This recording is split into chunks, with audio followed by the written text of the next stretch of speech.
The four men moved through the bus like they owned it, shoving passengers, grabbing phones. A teenage girl cried when one of them snatched her bag. An old man was shoved hard into a window and didn't get back up. Nobody moved. Nobody said a word. Fear does that. It turns a bus full of people into a room full of statues. In the back row, a man in faded scrubs watched it all with the stillness of someone who had seen far worse. A German shepherd sat pressed against his leg, quiet as stone. The nurse looked soft, tired even. The kind of man you forget the moment you look away. The gang leader locked eyes with the dog and kicked it, hard. He was still laughing when the quiet man stood up, and that was the last mistake he'd make for a very long time. If this story already has you on edge, you're in the right place. Follow along until the end, hit like, and drop a comment with the city you're watching from. I want to see exactly how far this story has traveled. The number 14 bus out of Delworth Station ran the same loop every day. East through the Market District, north past the community college, then a long stretch through the Fenwick Flats before circling back downtown. It was never a pleasant ride. The seats smelled like fast food wrappers and damp wool. The windows fogged even in summer, and the driver, a heavy-set man named Gus, had long since stopped making eye contact with passengers after 3 in the afternoon. Ethan Callahan boarded at the Delworth stop at 4:17 p.m. on a Tuesday. He had a canvas bag with his lunch container and a rolled-up change of clothes. He wore navy blue scrubs, the kind that go gray after too many washes, and a pair of beat-up running shoes that had been resoled twice. He looked like exactly what he was supposed to look like, a hospital nurse on his way home after a long shift. Rex walked beside him on a short leather lead, calm and deliberate, a 4-year-old German shepherd with a working dog's focus. He didn't pull at the leash. He didn't react to the pigeons on the curb or the horn blast from a passing truck. He walked the way he'd been trained to walk, eyes forward, body loose, waiting. They took the back row. Ethan pressed himself against the window. Rex settled on the floor beside his feet, and the bus pulled out of the station and merged into late afternoon traffic.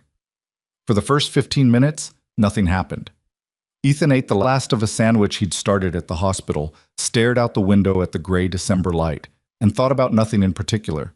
That was the skill, the one that had taken years to develop, the ability to just sit, to not be somewhere else, to not replay things. He was still working on it. He noticed the 4 men when they boarded at the Carver Street stop. Not because they were loud, though they were. Not because they shoved past the fare reader without paying, though they did. He noticed them the way he'd been trained to notice things, because the space around them changed. The 2 women near the front shifted in their seats. A teenager in headphones pulled out one earbud. The driver glanced in the mirror and then looked away, which told Ethan everything he needed to know about how safe this driver was going to make anyone feel. The men spread out through the bus with the ease of people who had done this before. 1 stayed near the front by the door. 2 worked the middle section. The 4th, the one who seemed to be in charge, broader than the others, with a long scar running from his left jaw down to his collarbone, drifted toward the back, scanning faces the way you do when you're looking for the person who's going to cause trouble. He found Ethan. They made eye contact for half a second. Ethan looked back out the window. "Phone's out," the man near the front said, not loudly. He didn't need to be loud. "And wallets. Anybody who makes this complicated gets to explain it to somebody later." People moved. That was the thing about fear. It made people faster, not slower. Hands dipped into pockets. Phones appeared. A woman in her 50s with grocery bags on her lap fumbled with a purse zipper and started crying quietly, which she was probably ashamed of and had no reason to be. The old man 4 rows ahead of Ethan, maybe 70, the kind of old that's more bone than padding, stood up, and it was a mistake. He wasn't going to do anything brave. He was just disoriented, slow to understand what was happening, and he rose out of instinct, maybe to offer his phone without being asked. One of the men in the middle shoved him sideways, hard, and he hit the window frame with his shoulder and went down across the seat and didn't get up. Nobody moved to help him. Ethan stayed still. The scarred man reached the back row and stopped in front of him. He looked at the scrubs. He looked at the canvas bag. He looked at Rex, who looked back at him with the flat, patient attention of an animal that has assessed things and decided to wait. "That a service dog?" "Yes," Ethan said. What kind of service? Medical. The man crouched slightly, studying Rex the way someone might study an object they were deciding whether to take or leave. Rex didn't move. His ears tracked the man, but his body stayed loose, pressed lightly against Ethan's calf. Cute, the man said. Then he drew back his foot and kicked Rex in the ribs. Not a nudge. A real kick, the kind meant to hurt. Rex absorbed it without making a sound. His head turned toward Ethan, just slightly, waiting. The man laughed. He turned to one of the others and said something Ethan didn't catch, and they laughed too. Ethan set down what was left of his sandwich. He said quietly, without any particular heat in it, "Leave them alone." The scarred man turned back. His expression shifted. Not anger yet, more like amusement mixed with something colder. What was that? I said leave the passengers alone. Take what you're going to take and get off the bus. There was a beat of silence. Somewhere in the middle section, a woman whispered something that might have been a prayer. Who the hell are you? The man said. Nobody, Ethan said. That's the point. The scarred man smiled. It was the smile of someone who had heard that kind of line before and knew exactly how it ended. He turned and said something to the man by the door, then turned back, hands spreading slightly at his sides. Stand up, he said. Let's see how big nobody is. Ethan stood up. He was not a large man, 5'11", lean, the kind of build that reads as ordinary until someone trained is actually looking. He kept his hands open at his sides.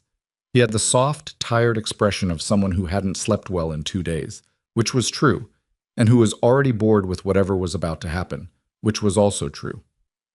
I'm going to ask you one more time, Ethan said. Walk to the front of the bus, sit down, and wait for the next stop. Take whatever you've already collected. Don't touch anyone else. Or what? Ethan didn't answer. The scarred man moved first. What happened over the next 40 seconds was something that the 14 passengers on that bus would spend the rest of their lives describing badly, because what they saw didn't fit neatly into any language they had for it. It wasn't a brawl. It wasn't a fight in the way most people understood fights. It was something faster and more mechanical than that, and it was finished before most of them understood it had started. The scarred man reached for Ethan with his right hand. Ethan moved inside that reach. His left hand intercepted the wrist. His right elbow came up hard and connected with the man's chin, snapping his head back. Before the body could respond, Ethan stepped past him, pivoting, and used the man's own momentum to put him face first into the back of the seat. He went down in the narrow aisle without making much noise. The second man, who had been moving from the middle section, was already committed to a tackle when Ethan stepped left and let him go past, then caught him by the collar and used the front of the bus railing to stop his forward motion. He slumped. The third one, the one who had shoved the old man, swung wide with something he'd pulled from his jacket, a collapsible baton, and managed one swing that Ethan rolled under before coming up inside his guard and hitting him twice, once in the solar plexus and once behind the ear. The man sat down on the floor of the bus aisle like someone had taken his knees. The fourth man, the one by the door, was young, maybe 19, maybe not quite, and he looked at what had just happened and made a good decision. He put both hands up and stepped back. Ethan looked at him for a moment. Don't, he said. The kid nodded. Rex had not moved from the back row. He sat with perfect posture, watching, ready, waiting for the signal that never came. The bus had gone completely silent. Ethan turned back to the aisle. The three men on the floor were in various states of consciousness. None of them were going anywhere soon. He checked the old man who had been shoved. He was breathing, a cut above his eyebrow bleeding steadily, but nothing that looked serious. Ethan reached into his canvas bag, tore open a gauze packet he kept there out of habit, and pressed it gently against the man's head. Hold this, he said. Press hard. The old man stared at him. What are you? Just keep pressure on it. He stood up and caught the driver's eye in the mirror. Gus was gripping the wheel so hard his knuckles had gone pale. Pull over, Ethan said. Call the police. Gus pulled over. For the next 8 minutes, the passengers sat in stunned silence while they waited for the first squad car to arrive. Nobody talked. The teenager in the headphones, a boy about 16 with a green jacket, had his phone out and angled toward the back of the bus, and Ethan noticed but said nothing. He sat back down beside Rex, put his hand on the dog's side, and felt him breathing. Rex looked up at him. One of his ears had gone back, which was what happened when he was uncomfortable but not alarmed. "I know," Ethan said quietly. "I'm sorry about the rib." Rex put his head on Ethan's knee. The first officer arrived at 4:41, then a second car. By 5 o'clock, there were 3 units on scene, and the 4 men were being processed on the sidewalk. The young one still with his hands raised, the other 3 considerably less cooperative than they'd been in the moments after they woke up. A detective named Priya Sandoval took Ethan's statement on the curb. She had a short notebook and the careful, unhurried manner of someone who had been doing this long enough to know when a story was going to be complicated. "You want to walk me through it?" "Not really," Ethan said, "but I will." He gave her the basic facts. Boarded at Delworth. Back row. The men started taking phones and wallets. He asked them to stop. They didn't. He intervened. Sandoval wrote things down without looking up. "Any training?" "Medical. I'm a nurse at Caldwell Regional." "That's not what I meant." Ethan looked at her. She had sharp eyes, the kind that had probably caught a lot of people saying the wrong thing. "Combat training," she said. "Prior military, maybe. The responding officers said those 4 are not small people and you didn't take a scratch." "I had an advantage," Ethan said. "Which was?" "They thought I was soft." She wrote something down. "Can I get a phone number and home address?" He gave her the number for his apartment on Reardon Street and his cell. She handed him a card. "You may need to come in for a formal statement. These 4 have priors. Assault, robbery, 2 of them on parole. It'll go to the DA." She paused. "The dog okay?" Ethan glanced at Rex, who was sitting calmly on the sidewalk watching the officers work. "He'll be fine." He took the bus home, a different line, rerouted, and was at his apartment by 6. He fed Rex, heated up the rest of last night's soup, and sat at his kitchen table in the dark for a while. The apartment was on the 3rd floor of an old walk-up in a neighborhood that was neither good nor bad, just worn in, the way most things were. He'd lived there 8 months. He checked his phone.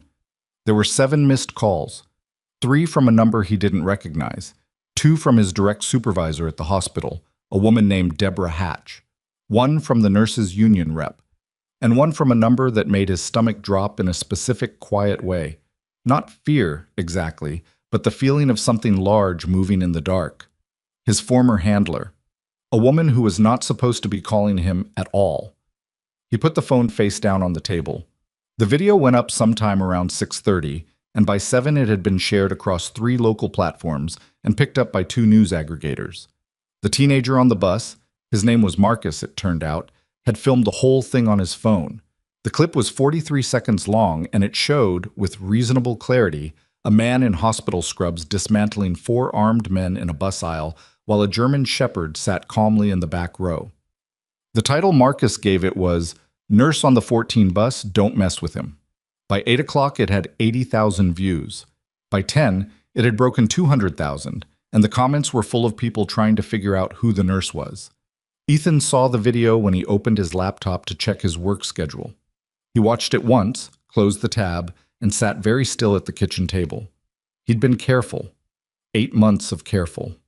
New city, new name on the lease, new job, same credentials, but none of the backstory attached. He'd done everything right. And in 43 seconds on somebody's phone camera, all of it had collapsed. Rex nudged his hand from under the table. Ethan scratched behind his ears without looking down. The next morning, he drove to work. He usually took the bus. The irony was not lost on him. But he took the car, an aging Subaru with a cracked rear bumper, and he parked in the hospital garage and went in through the side entrance out of habit. Caldwell Regional was a mid-sized community hospital, not glamorous, chronically understaffed, the kind of place where the ER ran on 3 nurses when it should have had 5, and nobody said anything because everyone was used to it. Ethan worked the medical surgical floor. He was good at it, genuinely good, not just competent. And he'd been careful to be precisely as good as a nurse with his level of experience was expected to be, no more. He didn't make suggestions above his station. He didn't push back on physicians in the way that got noticed. He came in early and left when his shift was done, and he was pleasant and reliable and thoroughly forgettable. Deborah Hatch was waiting for him at the floor entrance. She was in her 50s, angular, with the permanently overworked look of a floor supervisor who had made peace with most things, but not with being surprised. She had his employee file in her hand, which was not a good sign.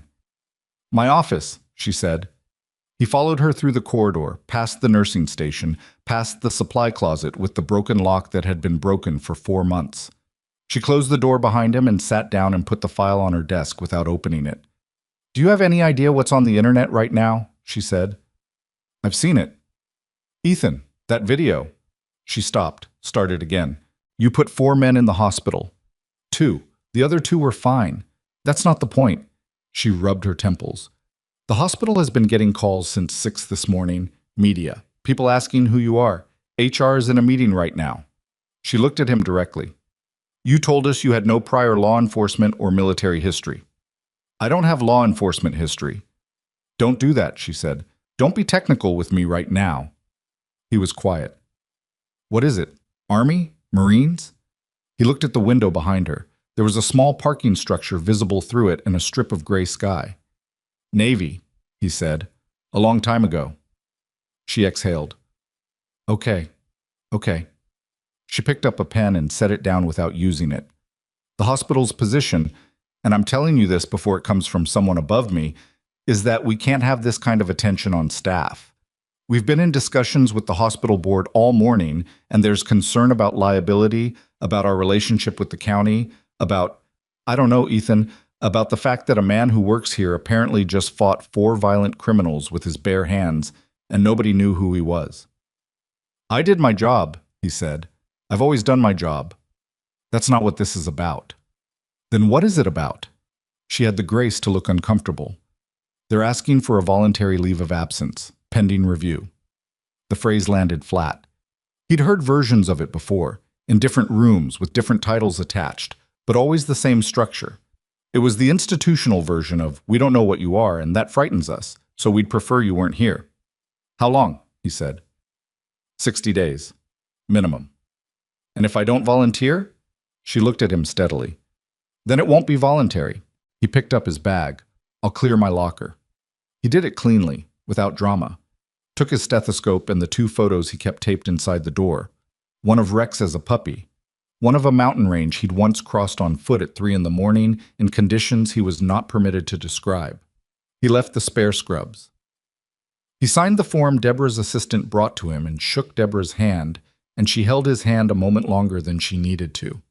"For what it's worth," she said quietly, "you probably saved some lives on that bus." "Probably," he said. He drove home. Rex was in the back seat, watching the city go by. The morning had gone pale and thin, the kind of winter light that makes everything look like a photograph taken slightly out of focus. He was pulling onto Reardon Street when he noticed the car. Dark gray sedan, parked half a block from his building. Nobody in it, or apparently nobody. But the angle was wrong. Too direct a line of sight to his front entrance. He'd learned, a long time ago, to pay attention to lines of sight. He kept driving, went around the block. On the second pass, there was a man in the sedan now, or there had been one all along, leaning low in the driver's seat. Young, short hair, not a cop. The car was too clean and the posture was too deliberate. He parked 3 blocks away, walked Rex around the long way, and came in through the building's rear service entrance. In his apartment, he stood at the window at an angle where he could see the street without being seen. The sedan hadn't moved. His phone rang. It was the number he hadn't answered the night before, the one from the woman who wasn't supposed to be calling. He picked up. "You've had a busy day," she said. Her name was Lieutenant Commander Lyra Voss, retired, and she had the kind of voice that had once coordinated operations across 4 time zones simultaneously. It had not softened in the years since. "I'm not doing this," he said. "They know who you are, Ethan, not just the civilians. The Hale operation has been watching that video like everybody else, and some of their people aren't stupid." A pause. "Victor Hale. Do you know the name?" He didn't yet. He would. "Those 4 on the bus weren't random," Voss said. "They were running a shakedown circuit for Hale's people. You put 3 of them in medical care and made the 4th one testify to a detective, and now there's a video of you doing it that's being watched by everyone in this city, including people who are very interested in who the nurse with the dog actually is." He watched the sedan on the street below, still there. "I got pushed out of my job this morning," he said. "I know." "You knew before I did." "Yes," she said without apology. Ethan, listen to me. You need to move. Tonight. Rex put his paw on Ethan's boot the way he did sometimes, just to locate him. They sent someone already, Ethan said. Gray sedan, Reardon Street. A short silence. Then, how long? At least since this morning, maybe overnight. Are you burned? He thought about the rear entrance, the long way around. Not yet. Then move, now. Don't take the car. They'll have the plates. Another pause. Ethan, these are not amateurs. Victor Hale is connected. Police, city council. I don't have the full picture yet. What I know is that 3 of those men on the bus have ties to his operation, and someone up the chain is unhappy. I was already moving through the apartment, thinking in the practiced, mechanical way he'd once used to plan extractions. What to take? What to leave? What could not be recovered later if he left it? Give me a number, he said. Somewhere to reach you. She gave him one. He memorized it. Ethan. Her voice shifted slightly. Not softer, more exact. I'm sorry about the job. You were doing something real there. Yeah, he said. I was. He packed in 11 minutes. 1 bag, Rex's kit in a side pouch. The photographs. A small case that had never been opened since he'd brought it to Delworth. He left the soup on the stove and the lights on in the kitchen and went out the back, Rex moving at his heel, silent as smoke. Behind him, on Reardon Street, the gray sedan sat in the winter light and waited for a man who was already gone. But the man watching the building wasn't alone. 2 blocks north, a second man in a parked truck had already lifted his phone and was dialing. And the person he was calling had a very different idea about what came next.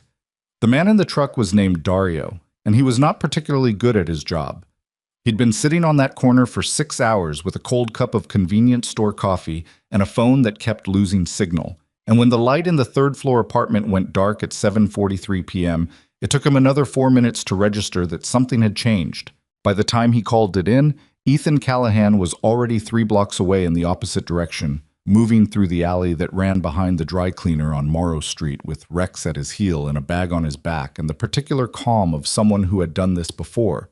Not in a city, maybe, but in places where the stakes for doing it wrong were considerably higher. He didn't run. Running drew eyes. He walked, hands in his jacket pockets, and Rex walked beside him without the lead because Rex didn't need the lead, not in conditions like this. The dog read him the way a second shadow reads its owner, adjusting without instruction, pressing slightly left when Ethan angled left, slowing when he slowed. They came out on Crescent Avenue and Ethan flagged a cab.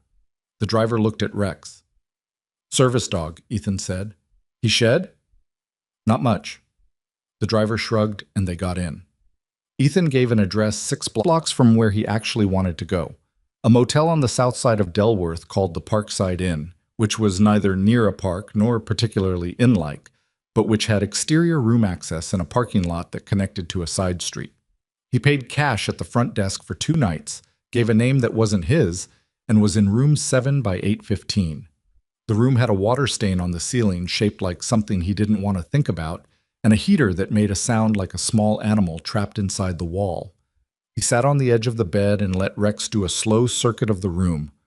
Old habit, both of theirs. And then the dog came back and sat in front of him and looked at him with the flat, patient expression he used when he was waiting to be told what came next. I don't know yet, Ethan said. He pulled out the burner phone he kept in a zippered inner pocket and called the number Voss had given him. She picked up on the second ring. You moved. South side, off Crescent. Good, don't tell me exactly where. A pause. He could hear her moving, a chair shifting, papers. The sedan. We ran the plates through a contact, registered to a shell company out of a business address that doesn't exist, which means Hale's people set that up well in advance. They're not improvising. I figured that. There's something else. Her voice dropped half a register. The video has been shared 700,000 times in the last 12 hours. There are journalists trying to ID you, a blogger who covers local crime. And the comments, Ethan, the comments are full of people who've been pushed around by Hale's street crews for years. They're treating you like some kind of, don't, he said. I'm just telling you what's out there. What I need to know is who was on that bus that I didn't see, he said. Those 4 were running a shakedown, but somebody was watching. You don't send 4 workers onto a public bus without an eye somewhere. A short silence. You think there was a fifth?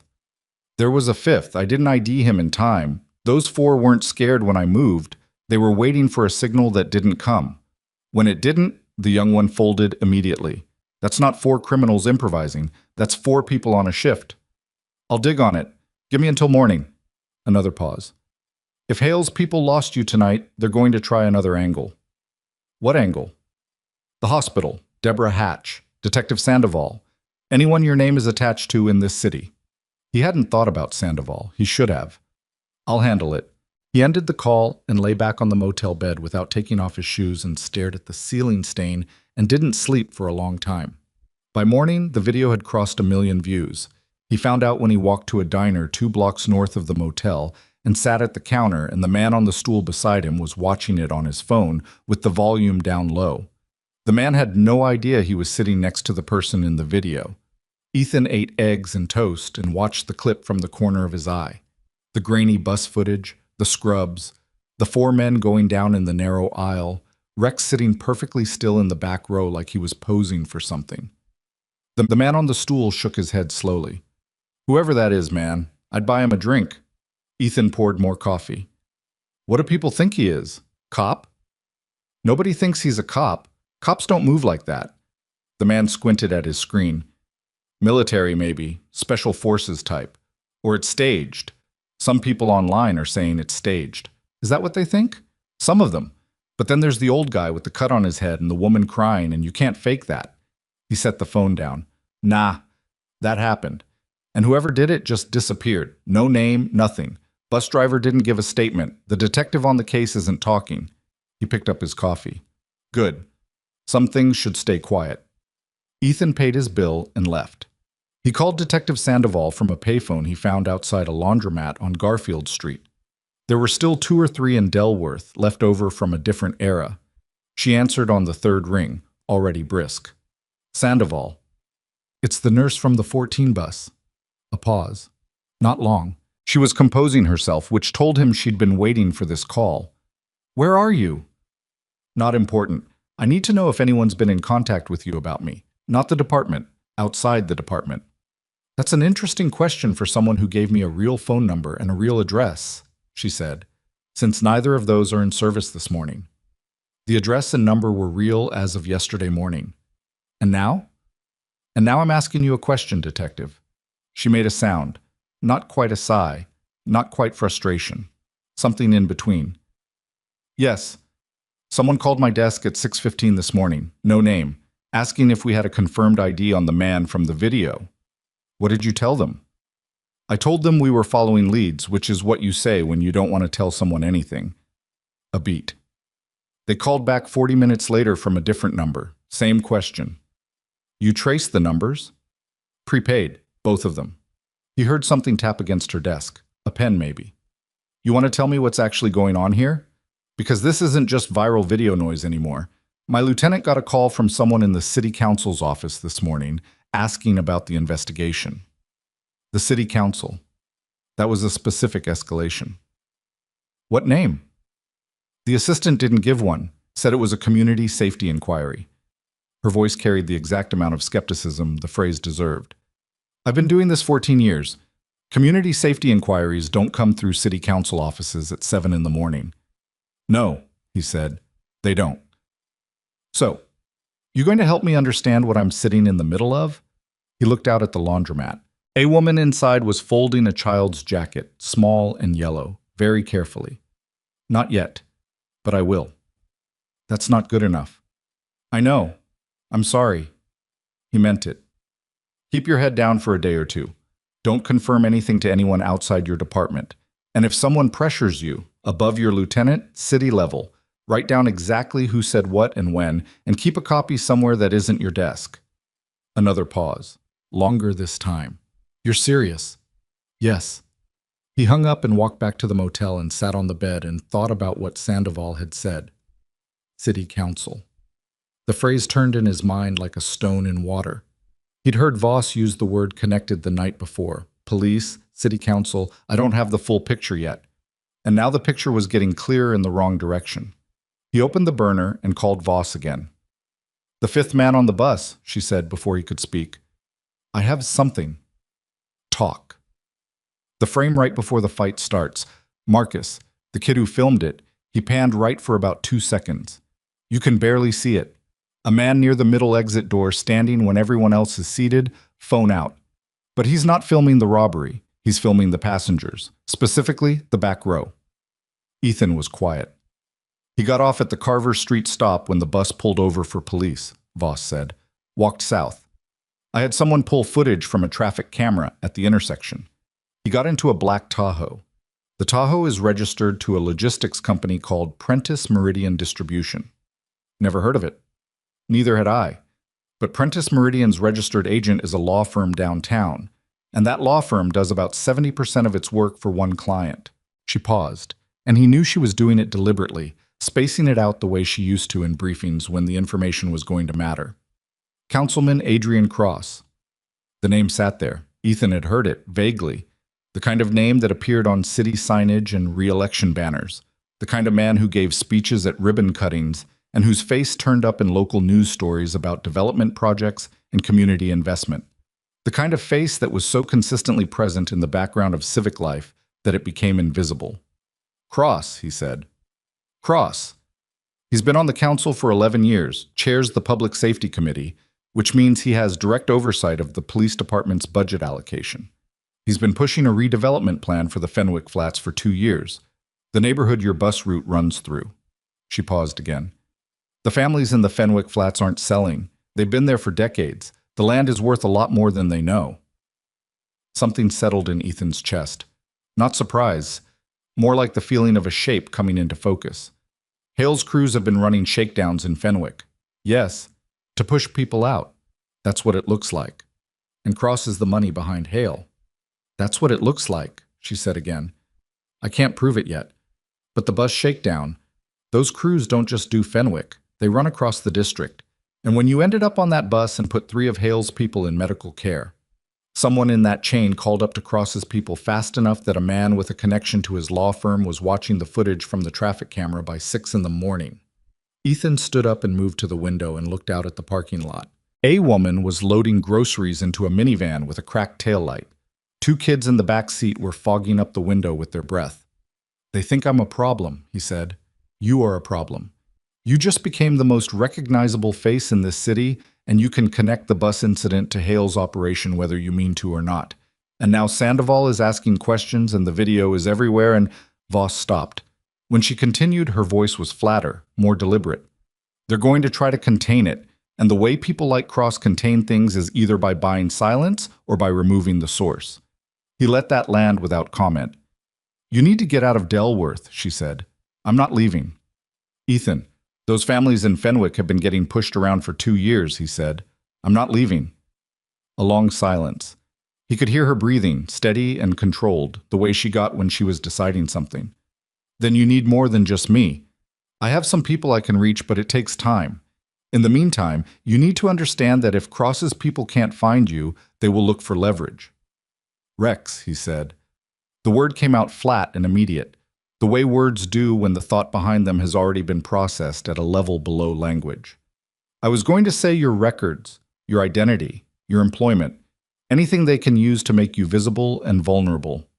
A pause. But yes, if they know about the dog, they know about the dog. It's in the video. Yes. He looked down at Rex, who was lying beside the bed with his chin on his front paws, watching Ethan with the calm, unwavering attention he always gave when the room's energy was off. I'll call you tonight, Ethan said, and ended the call. He spent the rest of the morning thinking through his options, which was fewer than he'd have liked.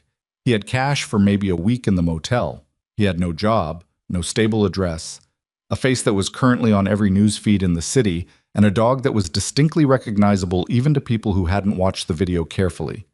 What he had in his favor was training, the kind that didn't expire, and a very specific understanding of how men like Victor Hale operated, and more importantly, how men like Adrian Cross operated, which was worse, because Hale was muscle, and muscle was predictable.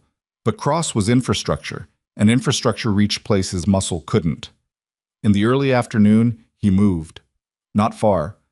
2 miles east, a different motel, a cash payment for 1 night. A room on the ground floor this time, with a window that faced the rear lot. He was recalibrating constantly, the way you did when you didn't have a team and couldn't afford to stay still. It was at 4:30 p.m. that his burner rang with a number he didn't recognize. He almost didn't answer. "Is this the nurse?" a voice said. Male, young, slightly out of breath. "From the bus?" Ethan's jaw tightened. "Who is this?" "My name's Marcus. I'm the one who... I filmed it. I'm the kid from the bus." Marcus. The teenager in the green jacket who'd had his phone out when Ethan was trying not to be noticed. He remembered him. 16 maybe, quick-eyed, the kind of kid who understood more about what was happening around him than adults usually assumed. "How did you get this number?" "I didn't. I called the hospital, Caldwell Regional, and they said you were on leave, but one of the nurses there, she said she couldn't tell me anything, but then she called me back on a different number, like a personal phone, and gave me a number she said might reach you. She said to tell you Deborah sent it." Deborah. Hatch. He hadn't expected that. "Okay," he said. "What do you want, Marcus?" "I think I messed up." The kid's voice had something in it, not panic, but the specific tightness of someone who has realized they've set something in motion that they don't fully understand. "With the video, I just thought it was cool, you know? Like, I didn't think it was going to blow up like this. I thought it'd get like 5,000 views and people would think it was awesome and that would be it. How many views is it now?" 1.4 million? A beat. "And some guys came to my school today." Ethan went very still. "What guys?" "Two men. They weren't teachers or cops or anything. They had regular clothes on. They went to the front office and said they were doing a follow-up story on the bus incident and wanted to talk to students who were there. The secretary sent them away, but they waited outside in a car for like an hour." His voice dropped. "They were looking at me when I came out. I took the long way home." Ethan closed his eyes for a second. A 16-year-old kid taking the long way home from school because men in a car were watching him. Because Ethan had been on that bus. "You did the right thing," he said. "Where are you now?" "At my cousin's. Different neighborhood." "Good. Stay there tonight. Don't go home. Don't post anything else. Not about the video. Not about me. Nothing." He paused. "Is there an adult you trust? Someone you can tell this to?" "My cousin's mom. She's pretty solid. Tell her everything. She needs to know what's happening so she can make decisions." Another pause. "Marcus, I'm going to figure this out, but I need you to stay quiet and stay somewhere safe for the next day or two. Can you do that?" "Yeah." A long exhale. "Yeah, okay. Then, are you in trouble?" Ethan looked around the motel room, the thin carpet, the heater rattling in the wall, Rex watching him from beside the door. "A little bit," he said. "Nothing I haven't handled before." He wasn't sure if that was true anymore. He sat with the phone in his hand for a long time after the call ended, turning a thought over and over that he'd been avoiding since the night before. The thought that this wasn't going to be resolved by staying quiet and staying hidden. Victor Hale's people were already circling. Cross's people were already asking questions at police precincts and city offices. Marcus was being watched. Sandoval was being leaned on. And Ethan was in a $40 a night motel room with a German Shepherd and a burner phone and a week's worth of cash. He was being managed. Pushed into a corner not by direct force, but by the slow closure of every option around him. Job gone, apartment burned, identity surfacing, the people connected to him becoming targets. It was elegant, in a way that he recognized and didn't admire. You didn't need to take a man down if you could simply make it impossible for him to stand up. He fed Rex from the emergency pack in the side pocket of the bag and ate a protein bar himself and thought. At 7 p.m., his burner rang again. Voss. "I have something," she said, "and you're not going to like it." "Tell me." One of Hale's crew captains, a man named Decker Maust, runs the Fenwick operation. He's been picked up by someone in the last 6 hours. Off the street, not by police. Ethan frowned. "Picked up by who?" "That's the thing. The word coming back through my contacts is that Hale's people are blaming you." "I've been in a motel room all day." "I know that and you know that, but Hale doesn't." Her voice was tight. Someone grabbed Mom. "Ethan, this has the shape of a setup. Someone wants Hale to believe you're moving against his operation directly, which means when Hale responds, and he will respond, he'll be coming at you with everything he has." "Or," Ethan said slowly, Someone grabbed mouse to send a message to Hale, and they needed Hale pointed at a target first. A beat of silence. Cross, Voss said. Cross. If Moust has been talking to police, or if Hale thinks he has, Cross needs someone to absorb the blowback. And right now, the most visible person connected to any trouble in Hale's operation is the nurse from the bus video. The shape of it was almost elegant. Almost. They're going to point Hale at me, Ethan said, and when Hale moves, Cross stays clean. You need to leave Delworth tonight, Voss said. I'm not asking. This is... The window behind the blackout curtain lit up. Not a car passing. Something stationary. A beam, low and deliberate, moving slowly along the outside wall of the motel. Rex was on his feet before Ethan moved, turned toward the window, body rigid, a sound building deep in his chest that wasn't quite a growl. Lower than that, more fundamental. I have to go, Ethan said. Ethan. He was already moving. Bag up, phone in pocket, Rex's lead clipped in one practiced motion. I went to the door, not the front, the rear exit at the end of the ground floor corridor, and pushed through it into the cold night air of the back parking lot. 3 men were already there, spread in a loose arc between him and the alley exit. They weren't Hale's usual street crew. These ones were organized differently. The spacing was deliberate, the equipment was deliberate, and the one in the center was holding something in his left hand that Ethan recognized as a taser, which told him they had instructions to bring him in intact. Which was interesting. Which meant someone wanted to talk to him before anything else happened. He had about 2 seconds to decide whether that was better or worse than the alternative. And in those 2 seconds, Rex moved forward to the end of the lead, and the fur along his spine went fully upright, and the man on the left shifted his weight, and Ethan understood with complete clarity that the decision had already been made for him. He let go of the lead. Rex went low and fast, crossing the distance to the left man before the man could process what was happening, and the night fractured into motion and noise and the specific chaos of a situation that had just stopped being controlled by anyone. And somewhere behind the motel, a car engine turned over and headlights swept the alley wall, and a 4th man stepped out of the shadows near the dumpster, and Ethan was already moving because standing still was the one thing he had never been able to afford. But what stopped him? What stopped everything for one terrible, suspended second was the sound Rex made. Not a yelp. Something worse. Something that Ethan had heard once before, in a different country, in a different life, and which had no good meaning in any context. He spun. Rex was on the ground near the left man's feet, and the left man had something in his hand that hadn't been there before, and Ethan felt the bottom drop out of everything. Not fear, not anger, something older and more absolute than both. As he dropped to one knee beside the dog and put his hands on him, running fast over the body the way he'd been trained to assess trauma, and Rex lifted his head and looked at him with the wide, trusting eyes of an animal that doesn't understand what's happened but understands, without any doubt, who is there. I've got you, Ethan said. His voice came out steady, which surprised him. I've got you. One of the men behind him said something. Ethan didn't hear it. He was already calculating. Distance to cover. Time to the nearest emergency vet, what was injured and how badly, and underneath all of that, running cold and clean and absolute, a decision that had nothing to do with calculation at all. They had hurt Rex. Whatever had been restrained in him up until this moment, the careful distance, the deliberate invisibility, the conscious choice to stay contained, all of it had just ended. The man with the device in his hand was named Tully, and he made the mistake of stepping toward Ethan while Rex was still down. It was the last voluntary step he took for a while. Ethan came up off his knee in a single motion.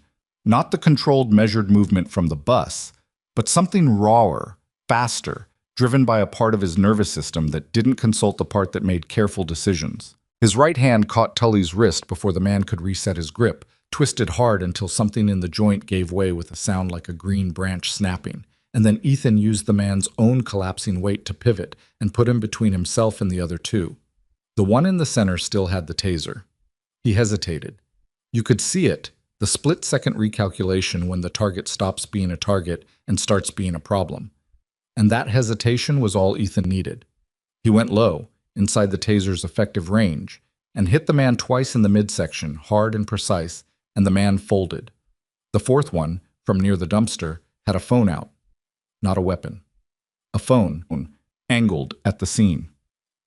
Ethan stopped. The man looked at him over the phone screen. He was young, younger than the others, with the wide, processing eyes of someone who understood, suddenly, that the script had gone badly off.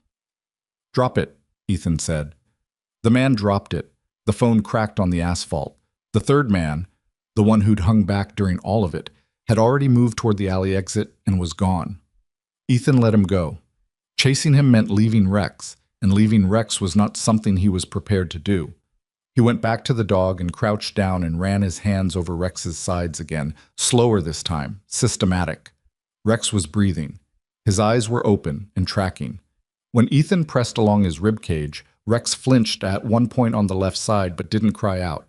His gums were pink, which was the thing Ethan needed most to see. Pink gums meant perfusion, meant the heart was moving blood the way it was supposed to.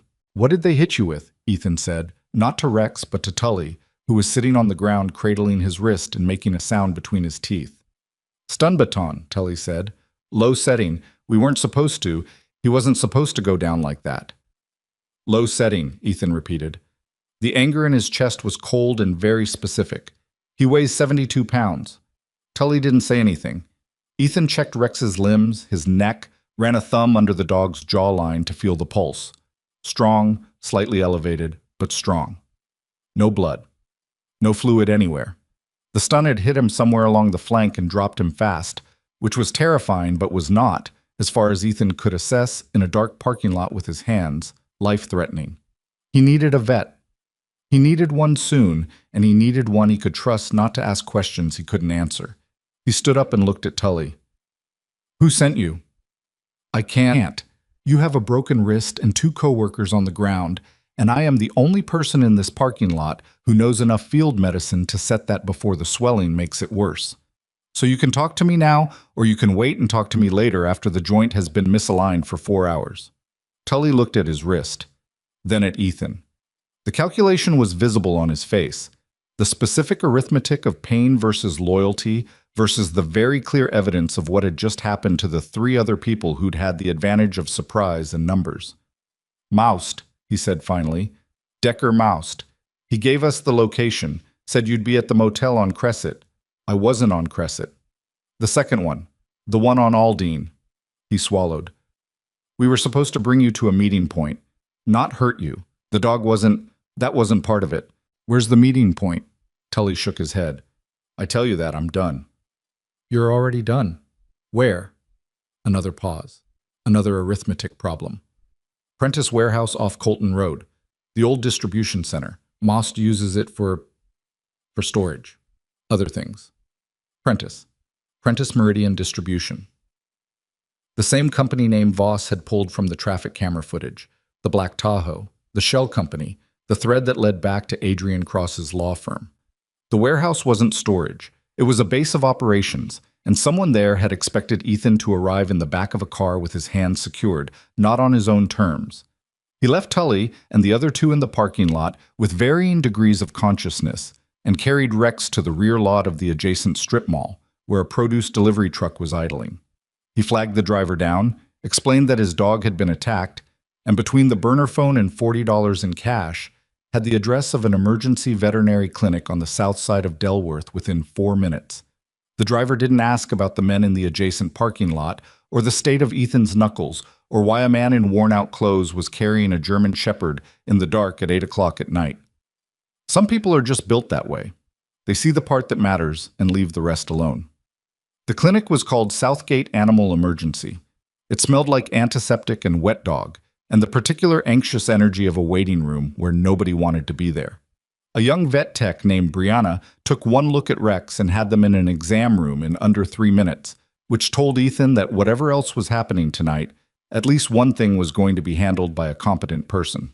What happened?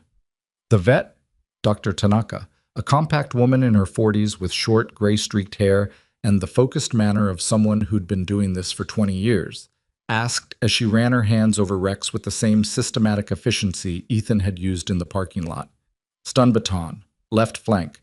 He went down fast, was responsive within a minute or 2. She glanced at him once, briefly. Not suspicious, just noting the specificity of the information. "Is he a working dog?" "He was." She pressed along Rex's ribs. Rex flinched again at the same point. Muscle contraction from the shock could have caused some bruising of the intercostals. Ribs look intact. I'll confirm with imaging. Vitals are good. He's going to be sore. She straightened. He's not in danger. Ethan let out a breath he'd been holding since the parking lot. He should stay overnight for observation, she said. The electrical discharge can sometimes cause delayed cardiac effects in animals this size. Low probability, but I'd rather monitor him. You can pick him up tomorrow morning. He looked at Rex on the exam table. Rex looked back at him with the patient, steady attention that he always had. Even now, even with his side clearly hurting, the same expression he'd had on the bus when the scarred man kicked him. Not fear, just waiting. Waiting for Ethan to tell him what came next. Okay, Ethan said.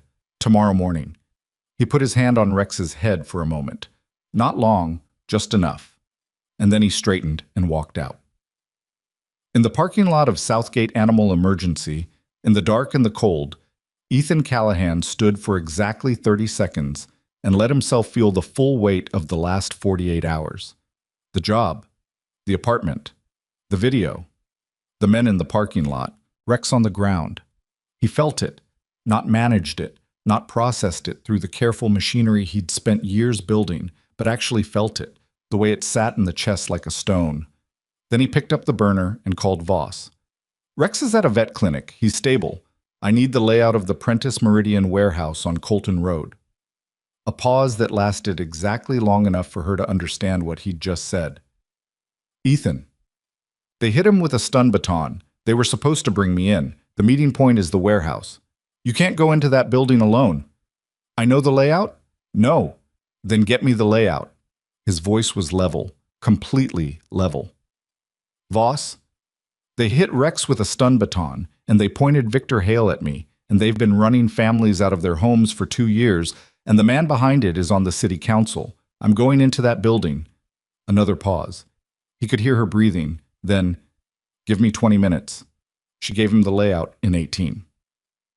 Prentice Meridian's distribution center had been a functioning warehouse until about 4 years ago. A long, low building of roughly 12,000 square feet, brick exterior, metal roof, 2 loading bays on the east side, a personnel entrance on the north face, and a secondary exit through a fire door on the west wall that opened onto a narrow service road. The building had changed hands twice since it closed, each time through a different company, each company another layer in the same buried structure. Hale's people used it for moving things that didn't need to be seen moving. Decker Most ran the operation out of the southeast corner, where someone had built out a rough office space, plywood partition, generator power, a table and chairs where decisions got made and problems got managed. I count at least 8 bodies inside based on thermal imaging from a contact, Voss said. Possibly 10. Some of them are armed.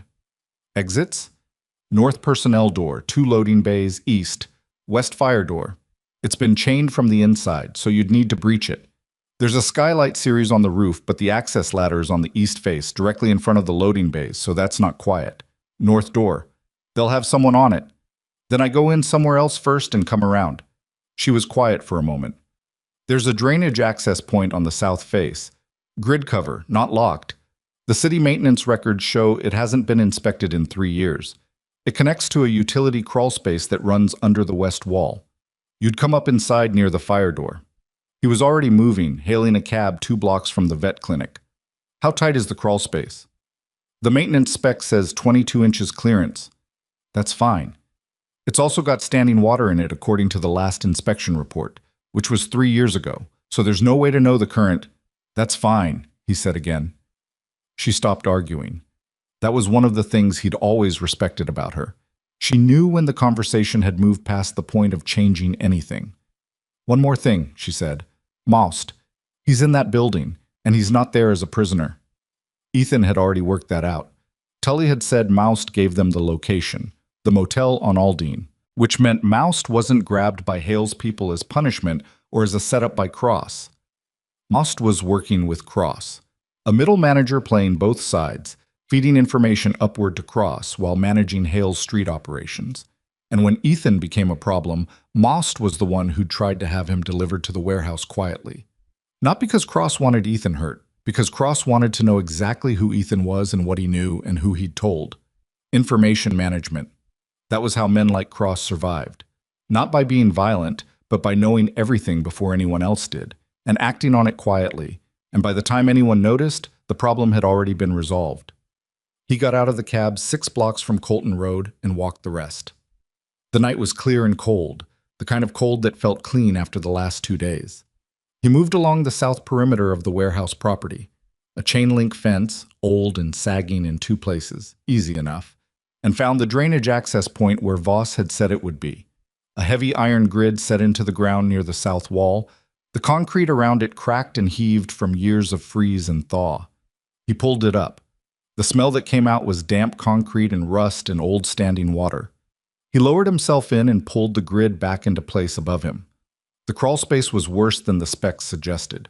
The water wasn't standing, it was moving, a slow, cold seep from somewhere to the left that had deposited a 1/4 inch of mud across most of the floor. He moved on his forearms and knees, keeping his head down, the burner phone off and in his chest pocket, moving by the memory of the building layout Voss had walked him through.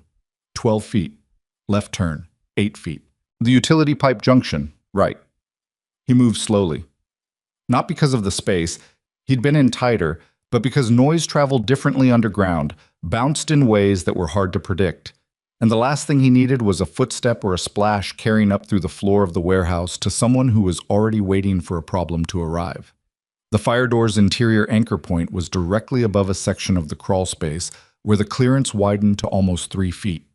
There was a vertical access shaft, barely that, more like a gap in the concrete, with iron rungs bolted into the wall. He went up slowly, tested each rung before committing weight, and came up against a steel plate that was the floor panel beneath the fire door threshold. He pressed it with his palm. It flexed slightly. Not welded, just resting in place, the kind of access panel that maintenance workers had probably used for years, and that nobody had checked since the building went dark. He pushed it aside inch by inch and listened. Voices. 20 feet away, maybe. 2 men talking about something. He caught fragments, enough to tell they were relaxed, not on alert. The warehouse interior was dim, lit by work lights strung from the ceiling beams, casting long shadows between the rows of shelving units that lined the east and center sections of the space. The southeast corner was brighter. The plywood partition, the generator hum, the orange glow of construction lighting. He came up through the floor panel and was inside. The fire door chain was a heavy padlock through a bracket, the kind that looked intimidating but was a standard commercial lock, and he had it open in under a minute with a tool from his kit he'd been carrying since the apartment. He left the chain off, but the door closed. An exit he could use fast, unlocked, needing only a push. Then he moved toward the southeast corner. The 2 men he'd heard were facing away from him, near the loading bay doors, talking about something on a phone screen that one of them was holding up. Neither of them heard him pass between the shelving units. He cleared the center section and reached the edge of the partition. Through the gap in the plywood, he could see into the office space. Decker Moust was there, late 40s, thick through the shoulders, the kind of man who had been large and strong once, and had gone soft in the middle without losing the impression of size. He was sitting in a folding chair with a tablet in his hand, dressed in the kind of work jacket that wanted to look anonymous. He looked comfortable. He looked like a man who expected the evening to be resolved in his favor. Across from him, standing near the table with a phone pressed to his ear, was a man Ethan didn't recognize, mid-50s, slacks, and a pressed shirt incongruous in the warehouse setting, the kind of man who came from offices and was temporarily visiting a world he controlled but didn't usually touch. Ethan watched him for a moment. Then the man on the phone turned slightly, and the work light caught his face, and Ethan recognized him from every city council banner and ribbon-cutting photograph he'd unconsciously absorbed over 8 months of living in Delworth. Adrian Cross, in person. In a warehouse off Colton Road at 9:30 at night, a fact that was either very convenient or very incriminating and was, as far as Ethan could tell, both. He reached into his bag and took out his phone, his real phone, not the burner, the one with the good camera, and powered it on for the first time since the apartment. The battery was at 31%. He opened the camera, set it to video, and waited for Cross to say something worth recording. He didn't have to wait long. "Tell me again what he knows," Cross said, lowering the phone from his ear. His voice was calm, precise, The voice of a man accustomed to being listened to. Not what you think he knows. What you can confirm. Mouse shifted in the chair. The bus thing connects to the crew. The video connects to Hale's people. If he's been talking to the detective, he has been talking to the detective, Cross said. I've already handled Sandoval's lieutenant. That's not the issue. He set his phone on the table. The issue is whether Callahan is a loose variable or a targeted one. Whether he stumbled into this or whether someone pointed him at us. He's a nurse, Mouse said. He's not a nurse. Cross's voice didn't change temperature, but something in the precision of it sharpened. He was a SEAL. Tier 2, possibly Tier 1. We haven't confirmed the full record because half of it is sealed. The bus wasn't random. Either he was already watching the crew for a reason, or he has the worst luck of anyone in this city. Mouse was quiet. Either way, Cross said, he doesn't leave this situation as a variable. He gets resolved, quietly, legally, if possible. We have enough to discredit him, and the hospital leave is already done. But if that's not sufficient, he picked up his phone again. Then it becomes a different kind of conversation. Ethan had been recording for 40 seconds. The battery was at 28%. He had Cross's voice, Cross's face, Cross's presence in this building, and a sentence that any competent prosecutor would describe as an implicit threat against a private citizen. It wasn't a confession. It wasn't enough, not by itself. He needed more, which meant staying in the building longer, which meant more risk, which meant he was doing the arithmetic even as he was doing it, accepting conditions that were increasingly not in his favor. He stayed.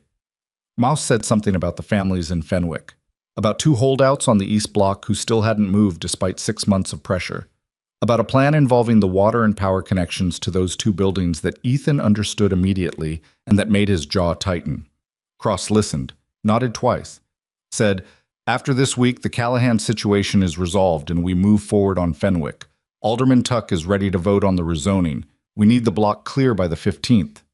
Ethan had been recording for 2 minutes and 14 seconds. The battery was at 24%.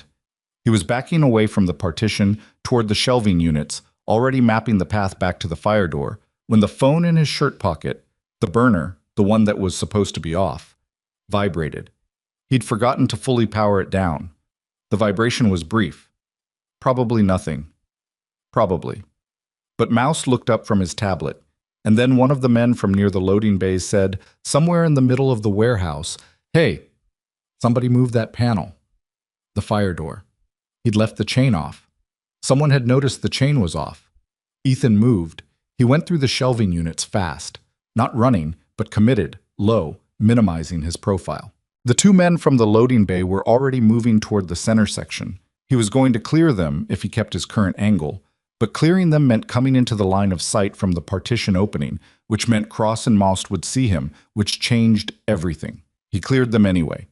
He hit the fire door shoulder first and was through it and into the cold night air of the service road in the same motion, the door banging open behind him and the chain clattering against the brick. Running now. Properly running, south along the service road toward the fence line, the bag on his back, the phone with the video in his front pocket, 22% battery, video saved but not uploaded, not backed up, everything depending on him getting that file somewhere safe before the battery died or before someone took it. Behind him, the fire door banged open again. 2 sets of footsteps on the service road. He hit the fence at the south perimeter and went over it in a single movement, came down on the other side in a crouch, kept moving. The footsteps behind him hit the fence and slowed. The fence was sagging, but it wasn't a gap, and going over it in the dark took a second longer for someone who hadn't already assessed it. He bought himself maybe 40 yards. He ran 3 blocks south and ducked into a recessed doorway of a closed auto parts store and pulled out the real phone. 20% battery. He opened his email, an account that existed only on this device, that he'd never used for anything identifiable, and started a video upload to a cloud address that connected to a server he and Voss had set up years ago for exactly this kind of contingency. The upload started. He watched the battery. 19%. The upload was at 4%. He pressed himself into the doorway and listened to the street. A car passed, unhurried. Somewhere 2 blocks over, a dog was barking at something. The footsteps from the service road hadn't reached this block yet, but they would. 16%. Upload at 11. His hands were cold. He hadn't noticed until now.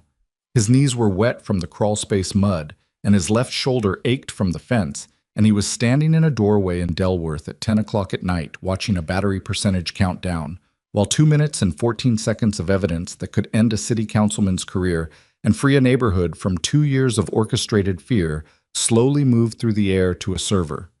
Neither of them would be able to deny existed. 14%.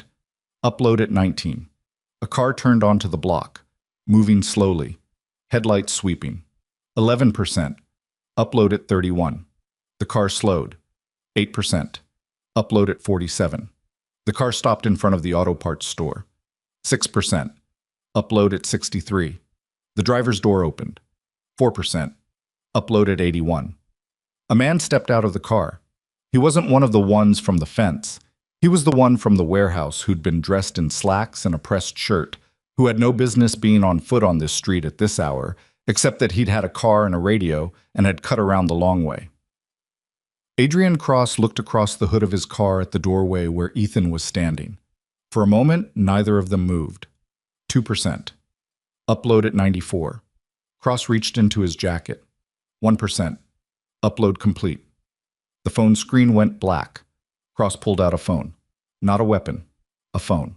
He held it at his side and looked at Ethan across the hood of the car with the composed, measuring expression of a man who had spent 11 years learning how to control rooms, council chambers, press briefings, backroom meetings where decisions got made before the public votes were ever cast, and who was now applying that same skill to a doorway on a dark street at 10 o'clock at night. "Mr. Callahan," he said. His voice was the same as it had been in the warehouse, unhurried, precise. "You've had a difficult couple of days." Ethan didn't move. His dead phone was in his pocket and his hands were at his sides, and he was running, in the back of his mind, the continuous arithmetic of the situation, the car, the street, how far the men from the fence were behind him, whether Cross had called ahead before he got out. "The video," Cross said. "Whatever you recorded in there. Where did you send it?" "I don't know what you're talking about." "You're a poor liar for a man with your background." Cross took a step around the front of the car, keeping distance, hands visible.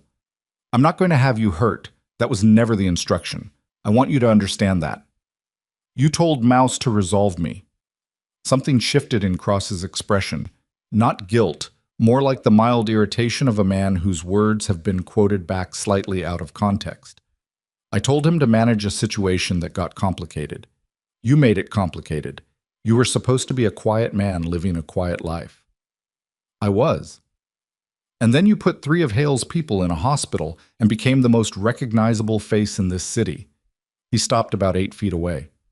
"I'm a practical man. The Fenwick development is legitimate. The plan, the investment, the jobs. The methods Hale used were his own choices and went further than I sanctioned. You funded him." "I contracted a security firm that subcontracted to him. The legal distance is meaningful," Ethan said. "I know. That's how you've kept it clean for 2 years. Cross studied him. "The video you uploaded, wherever it went, it's 2 people talking in a warehouse. My attorney will characterize it as context-free in about 4 minutes. You know that." "Maybe." "Not maybe." Cross's voice stayed level. "What I'm offering is a clean exit. Your record, your identity, your life here. I have contacts that can make things considerably smoother, or considerably harder. That's not a threat. It's a description of reality." Ethan looked at him, at the careful, practiced reasonableness of the man, at the way he held his body, relaxed, open, the posture of someone who genuinely believed he was the most powerful person in any given situation and had been right about it often enough that it had become unconscious. "There are families on the east block of Fenwick," Ethan said. 2 holdouts. You were going to cut their water and power." Cross blinked. "Once." "That's a city infrastructure issue, not—" "You said it yourself 20 minutes ago, in that warehouse." Ethan watched his face. "The video is incomplete. You're right about that. But it's not the only record of tonight." A pause. Slight, controlled, but there. "What does that mean?" "It means I've been doing this a long time," Ethan said, "and I don't go into buildings without a contingency." It wasn't entirely true. He hadn't planned the contingency in advance. The second upload, the one Cross didn't know about, was something he'd set in motion during the 4 seconds between the warehouse fire door and the service road, a reflex from training so old it had bypassed conscious decision entirely. He'd forwarded the raw file to Voss's server and, separately, to a secondary address that routed through a law office in a different city, a failsafe he'd set up 8 months ago for reasons he'd hoped would never be relevant. Cross looked at him for a long moment. The composed expression was still there, but something behind it had shifted. Not collapsed, just recalibrated, the way a man's face changes when he realizes the conversation has more variables than he accounted for. "I think," Cross said carefully, "that we should talk somewhere less exposed." "I think," Ethan said, "that you should get back in your car." A beat. Then headlights came around the corner from the north end of the block. Not one set. 3. Moving at the deliberate, unhurried pace of vehicles that don't need to hurry because they've already arrived. Cross turned to look at them. For the first time, something crossed his face that wasn't controlled. The first vehicle was an unmarked black SUV. The second was a Delworth PD Cruiser, blue and white, no lights running. The third was a dark sedan that Ethan recognized by its plates. Federal, the kind of plate that came with a particular kind of jurisdiction that had nothing to do with city council oversight committees or the police department's budget allocation. They pulled up along the curb in a line and the doors opened.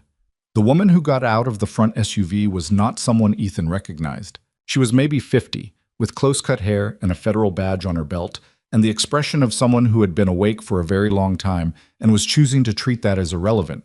She looked at Cross first, then at Ethan, then back at Cross. "Councilman Cross," she said. "I'm Special Agent Dwyer, FBI Financial Crimes. We've been looking for you for about 40 minutes. Cross said nothing. His mouth had closed into a thin, careful line. "We'd like you to come with us." She glanced at the phone still in his hand. "And we'll need that." From the cruiser, Detective Sandoval got out. She looked across the roof at Ethan with an expression he couldn't fully read. Not relief, not vindication, something more complicated than either of those things. The face of someone who had spent 14 years learning that the job rarely resolved the way it was supposed to, and who was still deciding what to do with a night that had just broken that pattern. She walked over to him while Dwyer and 2 other agents managed Cross. He hadn't moved. He was watching them secure the phone with the expression of a man doing very rapid internal accounting. "You called the FBI," Ethan said. "I called my lieutenant," Sandoval said. "My lieutenant had a conversation with his contact at the field office at around 9 o'clock. Apparently someone had already sent them something." She paused. "A video file. From a cloud server. With a note that said, 'Colton Road tonight, move fast.'" Voss. He hadn't told her to do that. She'd done it herself. Reading the situation from the upload timestamp and the location data embedded in the file, and the 11 years she'd spent making decisions 3 steps ahead of everyone else in the room. "Your dog," Sandoval said. "Is he okay?" "He's at a vet clinic on the south side. He'll be okay." "Good." She looked at Cross, who was now being walked toward the black SUV with his hands behind his back and his posture still immaculate, as if the maintenance of good posture was the one thing he had left. "We've had a file on Cross for 8 months. Financial irregularities in the Fenwick development contracts. Nothing solid enough. Whatever's in that video, it's not a confession," Ethan said. "He's too careful for a confession, but it puts him in the warehouse with Moust. It connects Prentice Meridian to his operation, and it has him saying the words, 'Resolve the Callahan situation' on camera while standing in a building his shell company owns." Sandoval was quiet for a moment. "That might be enough. With everything else." "It'll have to be." She nodded slowly. "There's something else." She reached into her jacket and produced a folded printout. "Moust. When we went into the warehouse with the federal warrant, Cross had called ahead. They were already moving to clear it. But Moust didn't move fast enough. He was still there when we came through the north door." She paused. "He had a laptop. Encrypted, but our people cracked the first partition in about 20 minutes. She handed him the printout. The water and power thing. It wasn't future tense. The work orders were already submitted to the City Utility Authority, scheduled for this Thursday. Ethan looked at the printout. 2 addresses on the east block of Fenwick. 2 families, the Oduya household and a woman named Petra Gash, 63 years old, who had lived in her house for 31 years. were 4 days away from having their utilities cut by a falsified infrastructure complaint routed through a city office that Cross's committee had budget authority over. He folded the printout and put it in his pocket. Thursday, he said. We've already flagged it with the utility authority. The orders will be pulled by morning. Sandoval looked at him steadily. You should know. The lieutenant who was leaning on me about the investigation. He's been with the department 19 years. She stopped. He's also on Mouse's contact list. Third entry. Going back 14 months. That landed differently. Not the corruption itself. He'd expected corruption. The shape of what Cross had built required it. But the 14 months. The specific, patient, long-game quality of it. The way a man like Cross didn't buy people, he cultivated them, slowly, over time, until they'd made enough small accommodations that the large ones felt like continuations rather than choices. He'll cooperate, Ethan said. It wasn't a question. He already is. He is, Sandoval's voice was flat. He called a lawyer and then immediately started cooperating, which tells you what you need to know about where his loyalties actually sat. Across the street, the federal agents were putting Cross in the back of the black SUV. He went without resistance, without drama, with the quiet compliance of a man who had already moved to the next calculation, who his attorney was, what the charges would likely be, what could be negotiated, and at what cost. He didn't look at Ethan, not once. That was the thing about men like Cross. They didn't rage, they didn't break. They simply reassessed. But reassessing required options, and by tomorrow morning, the options were going to look very different. Sandoval walked back toward the cruiser and stopped. Where are you going to go? Ethan looked up the block. The night was cold and clear, and the street was emptying out as the federal vehicles began to move. I need to get some sleep, and I need to pick up my dog in the morning. After that, he thought about it, genuinely thought about it, which was something he hadn't done in 2 days because 2 days hadn't allowed for that kind of thinking. I don't know yet. The hospital, she said. Caldwell Regional.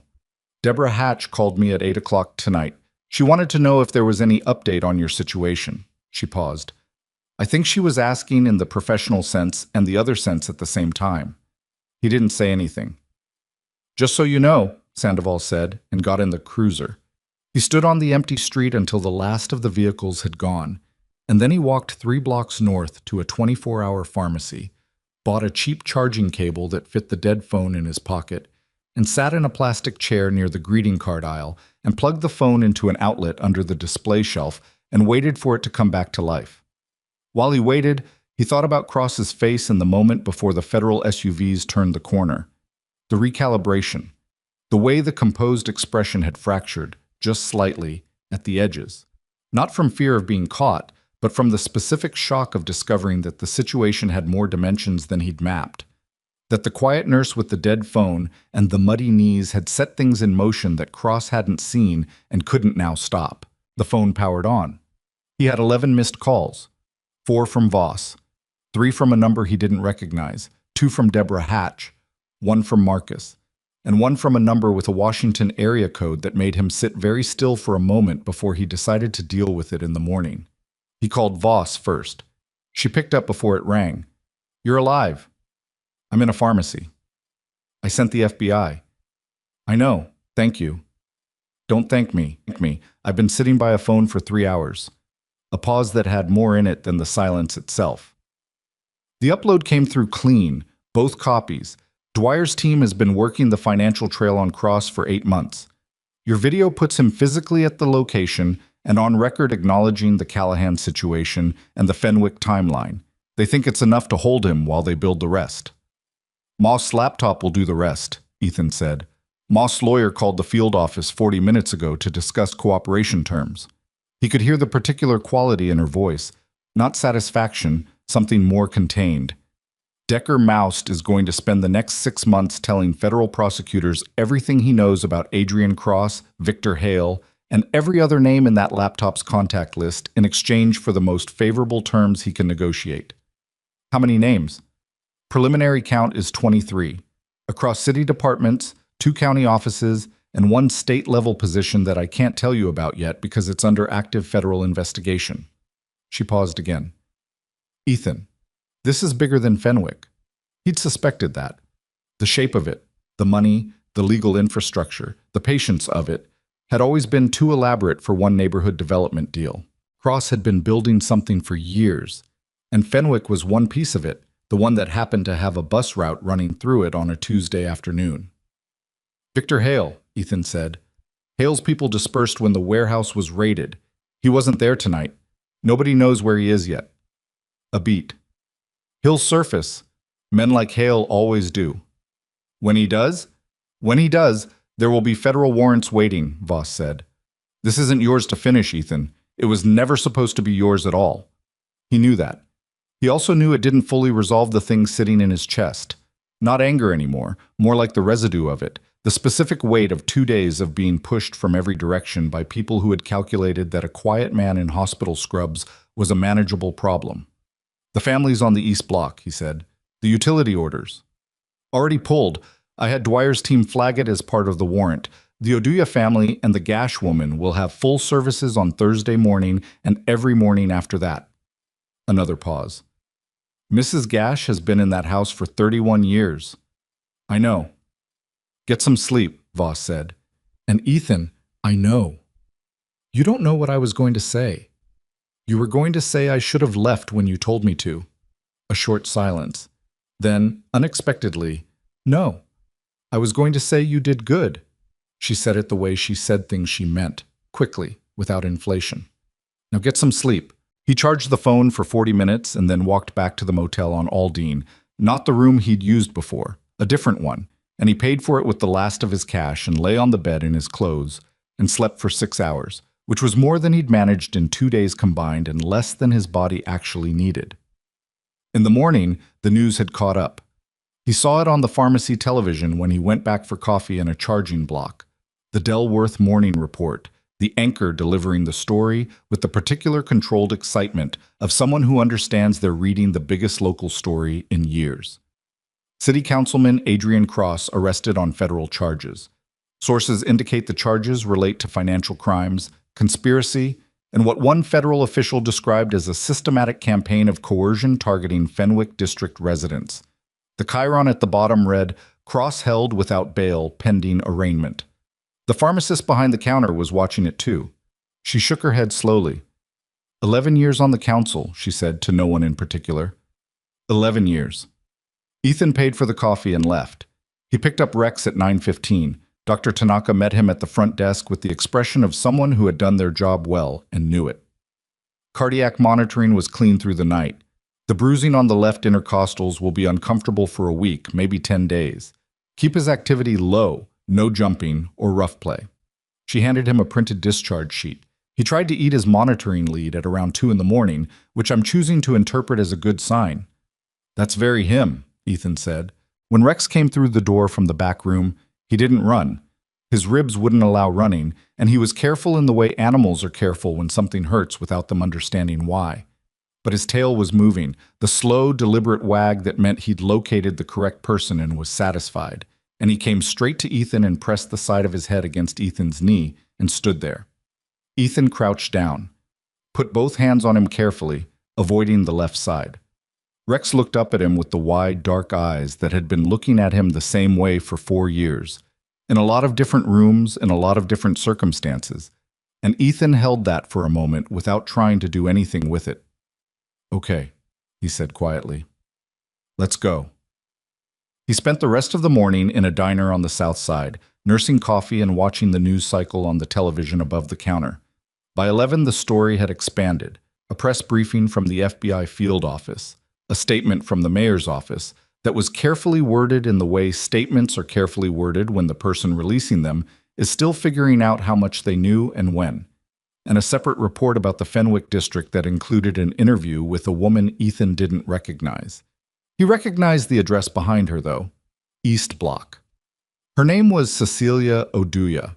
She was maybe 45, standing in front of a narrow row house with a small garden that had been put to bed for winter, bare dirt and the dry stems of something that would come back in spring. She was talking to a reporter in the direct, unhurried way of someone who has been managing a difficult situation for a long time and has gotten good at describing it. "They told us the building had code violations," she said. We asked to see the inspection report, and they kept saying it was being processed. That was 14 months ago. She paused. I grew up in this house. My children grew up in this house. We were not going to leave. The reporter asked if she knew about the utility order that had been scheduled for Thursday. Cecilia Oduya was quiet for a moment. No, she said. We didn't know about that. Another pause, longer. We would have fought it. Ethan looked at the television for a moment. Then he looked down at Rex, who was lying under the counter stool with his chin on his front paws, breathing evenly. His real phone rang. The Washington number from the night before. He picked it up. Callahan. The voice was male, older, carrying the specific quality of someone accustomed to calls that covered a lot of ground in a short time. This is Deputy Director Harlan Osai, Naval Criminal Investigative Service. I won't keep you long. Ethan set down his coffee. Sir? The cross-referencing on your video file pulled some flags on our end. Specifically, 2 of the names in Mouse's contact list are connected to an ongoing federal investigation that has nothing to do with Delworth or Adrian Cross. A pause. I can't tell you more than that over an unsecured line. What I can tell you is that the FBI's case against Cross is solid, and that what you did last night, the documentation, the upload protocol, was cleaner than most of my active personnel would have managed. I had good training. You did. Another pause, shorter. Your service record. The sealed portions. There's been a review initiated at the request of someone I'm not going to name on this call that would reclassify certain material and make your full record available as supporting documentation for the federal case. He paused. It would also make your name considerably more visible. I'm aware of that. Is that something you want? Ethan thought about it. About the apartment on Reardon Street and the 8 months of careful invisibility and the job at Caldwell Regional that had been ordinary and real and something he'd been building toward in the specific way you build toward a life after a life. And he thought about what it had taken for 2 people to stay in a house on the east block of Fenwick for 14 months while the machinery around them worked to make them leave. I'll let you know, he said. Osei seemed unsurprised by this. Fair enough. We'll be in touch. He paused one more time, and when he spoke again, the formal quality had shifted slightly, just at the edges. For what it's worth, and I want to be clear, this is entirely off the record.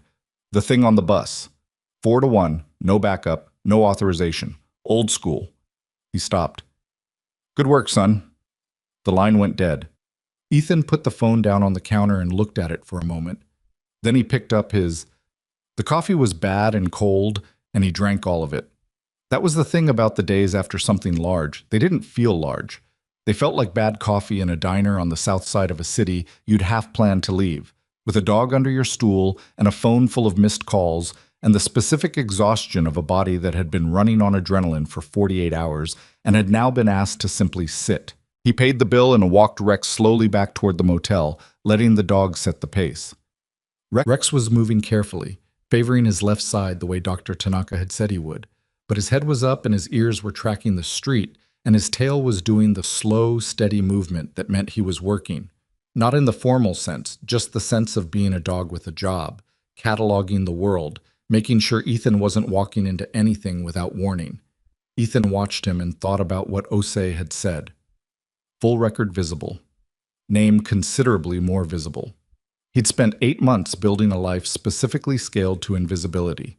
The ordinary apartment, the ordinary job, the deliberately unremarkable presence on a hospital floor. And now the question on the table was whether that was what he actually wanted, or whether it was what he'd told himself he wanted because the alternative required decisions he hadn't been ready to make. He thought about Cecilia Oduya's garden, the bare dirt, the dry stems, the thing that would come back in spring. He didn't have an answer yet, but he was starting to understand the shape of the question. Victor Hale surfaced 3 days later, not because he wanted to, because a CI working with the federal task force spotted him at a storage facility in the warehouse district on the north side of Delworth, where he'd apparently been since the night of the warehouse raid, moving money and burning documents and doing the very specific kind of panicking that men do when the infrastructure they've operated inside for years collapses all at once, and they realize, too late, that the infrastructure was the only thing protecting them. Ethan heard about it from Sandoval, who called him on a Wednesday morning while he was at the laundromat 2 blocks from the new apartment, a different building from Reardon Street, a different neighborhood, ground floor with a rear exit, old habits, and told him in the flat, factual tone she used when she was delivering information she knew mattered. They picked him up at 6 this morning, federal warrant on 11 counts, racketeering, extortion, conspiracy, and 4 counts related to the coercion campaign in Fenwick. His attorney was there in under an hour, which tells you the attorney had been on standby. A pause. He's not going to flip the way Mouse did. He's got too much pride for that and too much to lose. He'll fight it. He'll lose, Ethan said. Yes, Sandoval said. He will. Mouse's testimony alone puts him in 6 different criminal conversations. The financial records from Cross's structure show money moving to Hale's operation across 22 months, and 3 of the crew members arrested the night of the warehouse raid have already agreed to testify. She paused again. It's going to take a year, maybe 2. Federal cases don't move fast, but it's going to land. Ethan pulled a shirt out of the dryer. What about Cross? Arraigned yesterday. Denied bail. The judge agreed he's a flight risk given the financial resources. His attorney filed a motion to suppress the warehouse video on Fourth Amendment grounds, which is standard, and the prosecutor's office filed a response in about 40 minutes. The quality in her voice shifted slightly. The prosecutor's name is Adaeze Nwofor. She's been with the federal office for 6 years, and she apparently slept about 3 hours between when she got the file and when she filed the response. Another pause. I talked to her briefly. She said to tell you the video is the least of Cross's problems. The financial trail Mouse opened up goes back 9 years. 9 years. Not 2. Not the Fenwick timeline. 9. He was building it before Fenwick, Ethan said. Fenwick was the latest version. There were 2 other neighborhoods before it, different districts, different mechanisms, but the same structure. Manufactured pressure, falsified complaints, shell company purchases at below-market rates once the residents were gone. Sandoval's voice was level, but he could hear the thing underneath it. The specific anger of someone who'd spent 14 years watching the city's machinery and had just been shown how much of it had been pointed in the wrong direction. The families from those neighborhoods, most of them are gone. You can't undo that, but the people who are still there, Ethan said. Yes. He finished folding the shirt. Outside the laundromat window, the street was doing its ordinary Wednesday morning things. A woman with a stroller, a delivery truck double parked, a kid on a bike weaving between parked cars, with the complete confidence of someone who has never been hit and therefore cannot imagine being hit. The ordinary, unspectacular texture of a city that had no idea what had been happening inside its own structure for 9 years and was now, slowly, beginning to find out. The lieutenant, Ethan said, Sandoval's lieutenant, who'd been on Mouse's contact list. Resigned Monday morning, 31 years on the force. Her voice was careful. The department is treating it as a retirement. The federal investigation will determine if it stays that way. He understood what she wasn't saying. 31 years on a police force was a real career, real work, real things done right alongside the things done wrong. And institutions didn't know how to hold both of those at once. They either made someone a villain or they let them walk.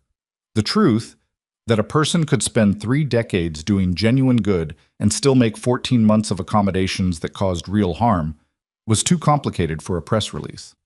How are you? He asked. The question surprised her. He could tell from the brief silence. I'm fine. Busy. That's not what I asked. Another pause. Longer. I testified to the Internal Affairs Unit yesterday about the pressure from the lieutenant, about the city council inquiry the morning after the bus incident. She stopped. I've testified before. It's not the testimony that gets you. It's the 3 weeks before it, where you're doing your job inside an institution that's doing something else, and you can't prove it yet, and you just have to keep showing up. Yeah, he said. I know that feeling. I imagine you do. Something in her voice settled, like a weight shifting to a more sustainable position. You should know.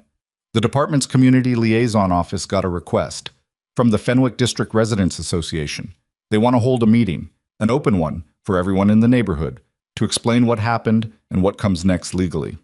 She paused. They asked if you'd come. He looked out the window. The kid on the bike had made it to the end of the block without incident. When? Saturday afternoon, 2 o'clock, at the community center on Aldwell Street. He thought about it for exactly as long as it deserved. Okay, he said. Saturday was gray and cold, the way December in Delworth was always gray and cold. Not dramatic about it, just settled into it. The sky a flat, even white that gave everything a muted quality, like the city was running at slightly reduced brightness. The community center on Aldwell Street was a single-story brick building that had been a library branch in a previous life, and it still had the bones of that. High ceilings, long windows, shelves along the walls that now held flyers and donated coats instead of books. When Ethan arrived at 1:45, there were already people filling the rows of folding chairs, more than he'd expected, maybe 80 or 90, the specific cross-section of a neighborhood that had been through something together. Older residents, younger families, people who'd moved in recently, and people who'd been there for decades. The kind of room where everyone already knew each other's faces, but wasn't sure yet if they knew the same story. He stood near the back with Rex, who was moving more easily now, 5 days out from the stun, the bruising fading, the careful walk giving way to something closer to his normal gait. A few people looked at the dog. A couple of kids in the front rows turned all the way around in their chairs to stare at him with the uncomplicated directness that children apply to German shepherds. Cecilia Oduya was there. He recognized her from the television interview. She was sitting in the second row, straight-backed, with a woman Ethan guessed was her mother beside her, and a teenage boy on her other side who had his phone out and was doing something that required total concentration. She didn't see Ethan when he came in. The meeting was run by a woman named Dorotha Banks, who was the Residents Association chair, and who had the specific authority of someone who has been fighting an institutional battle for 2 years and has gotten very good at running meetings while tired. She laid out the legal situation plainly: the federal charges against Cross, the status of Hale's case, the withdrawn utility orders, the falsified inspection reports that would be reviewed and corrected, the legal aid organization that was now available to any resident who needed help with tenancy issues stemming from the last 2 years. She spoke for about 20 minutes. Then she looked toward the back of the room. "I think most of you know why a specific person is here today," she said, "and I'm going to let him speak for himself because I think that's the right way to do it." Ethan hadn't known she was going to do that. He stood very still for a moment. Around the room, people turned. Some of them recognized him from the video. You could see the recognition move across faces the way it does. The small adjustment of a person realizing that the thing they've been watching on a screen is standing in the same room. He walked to the front. Rex walked beside him. He stood at the front of the room for a moment and looked at the people in the chairs and thought about what he'd planned to say, which was not much because he'd only known he was going to be asked to speak for about 45 seconds, and planning wasn't an option. "I'm not going to tell you I had a plan," he said. "I got on a bus on a Tuesday and 4 people made it their problem and I made it mine. That's the whole story of how this started." He paused. The rest of it, the warehouse, the video, the federal case, that came from the people who already had files open and evidence building and were waiting for one more piece. I was one piece. I'm not the story. He looked at Cecilia Oduya in the second row. She was looking at him with the careful attention of someone who is deciding how much to trust what they're hearing. "You're the story," he said. "You stayed. For 14 months, with falsified complaints and manufactured pressure and people telling you the building wasn't safe, and the neighborhood was changing and you should think about what's best for your family. You stayed, and the woman across the street from you stayed, and the people who'd already left, who felt like they had no choice, they're the reason this matters. Because the law can arrest Adrian Cross, and it can put Victor Hale away, and it can pull a utility order, but it can't give anyone back the 2 years they spent being pushed around by a system that was pointed at them on purpose." The room was quiet in the specific way rooms get quiet when nobody wants to be the one who breaks it. "What I can tell you," Ethan said, "is that the people who were doing this believed you were manageable. They believed that if they applied enough quiet pressure for long enough, you would eventually calculate that leaving was easier than staying. They were wrong." He stopped. "And the fact that they were wrong is entirely because of you, not me, not the FBI, you." He stepped back. He was done. He was not a speech person, and he'd used up everything he had. Dorotha Banks thanked him and moved the meeting forward, and he went back to the rear wall and stood there with Rex for the rest of it. The legal aid sign-ups, the questions about the inspection report review process, the discussion about the East Block water infrastructure that turned into a 40-minute conversation about the general state of the pipes on the whole block, which had been neglected for years and which the city now had both the legal obligation and the political incentive to address. After the meeting, Cecilia Oduya found him near the door. She was shorter than she'd looked on the television, and she had the direct, appraising eyes of someone who had spent 2 years learning to read people quickly. She looked at him for a moment, then she looked at Rex. "Is he okay?" she asked. "The dog. I heard. He's fine. Healing." She nodded. Then, "My son Marcus." She paused. "He's the one who filmed it, on the bus." Ethan looked at her. He hadn't connected the name. Marcus. The teenager in the green jacket. Cecilia Oduya's son. "He didn't tell me about the men at the school until 3 days after it happened," she said. Her voice was level, but underneath it was the very specific anger of a mother who has discovered that her child was frightened and didn't tell her. "He was trying not to scare me." "He was trying to protect you," Ethan said. "He's good at reading rooms. He knew you had enough to deal with." She was quiet for a moment. "He wants to be a journalist," she said. "He's been saying it since he was 12. He's got the instincts for it." Something in her face shifted, not softened exactly, more like a tension releasing that had been held a long time. "Thank you," she said, "for—" She stopped, started again. "My mother has been in that house since 1987. She used to say if they want us out, they're going to have to carry us. I used to think that was just something old people said." She paused. "It turns out it was a strategy." He almost smiled. "It's a good one." She looked at him steadily for one more moment, the way people do when they're memorizing something. Then she nodded, once, and went back to her family. The formal vindication came on a Tuesday, which Ethan thought was appropriate since Tuesdays had been doing a lot of work lately. He was called to the FBI field office on Brennan Street, a gray building with a federal seal above the entrance that had the anonymous institutional quality of a building that doesn't want to be looked at for too long. Special Agent Dwyer met him in a conference room on the 4th floor with 2 other agents and a man from the NCIS liaison office and a thin stack of documents that represented, in the flat language of federal bureaucracy, the dismantling of something that had taken 9 years to build and 4 days to collapse. Dwyer was concise. She laid it out the way she probably laid everything out. No extra words, no performance, just the facts in order. Adrian Cross had been formally charged on 19 counts. The charges included conspiracy to commit wire fraud, extortion under color of official right, misuse of public funds, obstruction of justice, and 4 counts related specifically to the coercion campaign targeting Fenwick District residents. 2 additional charges had been filed related to the earlier neighborhoods, the 2 districts before Fenwick. Once the financial trail Moust had opened, made the pattern visible. His attorney had filed for bail 3 times. All 3 had been denied. The judge, in her second denial, had used the phrase systematic abuse of public trust in her written ruling, which had been widely quoted because it was accurate and because it said something that official language rarely said clearly. Moust had agreed to full cooperation in exchange for reduced charges and sentencing consideration. He would testify against Cross, against Hale, and against 6 other individuals named in the federal case. The cooperation agreement required him to provide complete financial documentation of the entire 9-year operation, every shell company, every falsified report, every payment to every official who had looked the other way or actively assisted. The lieutenant from Sandoval's department, his name was Graves, Raymond Graves, and Ethan now had a name to attach to the shape, had been formally referred for criminal charges by the Internal Affairs investigation. The referral cited 14 months of specific acts of obstruction, including the suppression of 2 separate complaints filed by Fenwick residents about Hale's crews that had never been forwarded to the detective assigned to the case.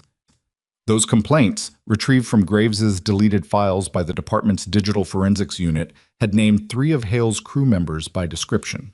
If they'd been forwarded when they were filed, the investigation might have started 8 months earlier. Victor Hale had entered a not guilty plea on all 11 federal counts and been denied bail on the grounds that his demonstrated ability to manage a sophisticated criminal operation across 2 years made him a flight risk and a danger. His attorney had argued that characterizing a man as dangerous for being competent was circular. The judge had listened to this argument and denied bail anyway. Dwyer set the documents on the table and looked at Ethan. "Your service record," she said. "The NCIS liaison has been coordinating with the Naval Records Center. The reclassification has been approved." She slid a single sheet across the table. "Your full record is now available as supporting documentation for the federal case, specifically the portions relating to your combat medical training and the SEAL deployments, which establish your capability and directly contradict any characterization of the bus incident as disproportionate." He looked at the sheet. His name at the top. A service record that had been, for 8 months, a sealed document in a system he'd had no access to, reduced to the bland notation of medical training on a hospital employment form. Now it was 31 pages. "There's something else," Dwyer said. She glanced at the NCIS liaison, who nodded slightly. Deputy Director Osei flagged something in Moust's records. 2 of the names in his contact list, the ones that triggered the NCIS flag, are connected to an ongoing investigation that I'm not authorized to discuss in detail. What I can tell you is that the information has been useful, and that there are people in that investigation who know your name now, and know what you did, and have asked me to pass that along. "Noted," Ethan said. "You don't want to know more?" "If it's relevant, someone will tell me." He paused. "Is there anything you need from me for the Cross case specifically?" "You'll be called as a witness. The warehouse video is entered as evidence, but your physical testimony places Cross at the scene and establishes the context the defense will try to remove. We expect the trial in approximately 14 months, given the complexity of the financial charges." She looked at him steadily. "That means you need to stay available. Stay in Delworth." "I was planning to," he said. She seemed mildly surprised. "Not much. Dwyer wasn't a person who showed much, but enough." "Good. We'll be in contact." She stood up and extended her hand. "For what it's worth, Mr. Callahan, the thing you did in that warehouse, coming out alone and getting that recording to us when you did, we had 8 months of financial records, and we needed that video to move. It put Cross physically at the operation and on record acknowledging the coercion. Without it, we were still building." He shook her hand. "You would have gotten there." "Maybe," she said, "but not before Thursday. Not before those utility orders went through." He hadn't thought about it in those terms. 2 days. The entire thing had been 2 days away from a different outcome for the Oduya family and Petra Gash and the East Block of Fenwick, and he'd been on a bus on a Tuesday, because it was Tuesday, and he was going home from work. He walked out of the federal building into the gray December afternoon with Rex at his heel and the 31-page service record folded in his jacket pocket, and the specific feeling of a man standing at the end of something that had been longer and heavier than he'd known while he was inside it. Deborah Hatch called him that evening. He was in the new apartment, which was slightly bigger than Reardon Street, and had a kitchen window that caught the afternoon light and a radiator that worked without making animal sounds. Rex was on his bed in the corner, a real dog bed, purchased 2 days ago to replace the folded blanket from the motel, a concession to the idea that they were going to be in one place for a while. "The board met this morning," Deborah said, without preamble, which was very her. "The leave of absence, the process that led to it." A pause. "There's been a discussion at the senior level about whether the decision was made in response to legitimate institutional concern or in response to pressure from outside the hospital." He already knew the answer. So did she. "The city council's office had called the hospital's administrative director the morning before I called you in," she said. "I didn't know that at the time. I was told the board had concerns. I wasn't told where the concerns originated." Her voice was measured, but something in it carried the weight of a person who has spent several days understanding that they were used as an instrument in something they didn't fully see. "The administrative director has since resigned. The board has asked me to reach out to you." "About what?" "About whether you want to come back." The question sat in the kitchen for a moment. "The medical surgical floor," she said. "Your position is still technically active, say. The leave of absence was never converted to a termination. Legally, you never left." A pause. "You were good at it, Ethan. You know that. The patients on that floor, Mrs. Kellerman in room 4, who called you by your first name after the 3rd visit, the post-surgical cases you caught early, because you actually looked at people instead of charts. That's not something you just replace with the next name on a staffing list." He looked at Rex, who had raised his head from the dog bed and was watching him with the steady, patient attention he always brought to conversations that seemed important. "The job wasn't a cover," Ethan said. "I want you to know that. I wasn't hiding there. I was doing the work." "I know," Deborah said quietly. "I know that." A pause. "That's why I'm calling." He looked out the kitchen window. The light was going, the winter afternoon collapsing into early dark the way it did in December. The street below settling into the soft, yellow-orange glow of streetlights and lit windows, and the ordinary, ongoing life of a city that was, most of the time, just a city. People coming home from work, kids being called in for dinner, someone walking a dog in the last of the light. "I'll come back," he said. Deborah let out a breath that had more in it than a breath. "Monday?" "Monday's fine." After the call, he sat at the kitchen table for a while in the quiet.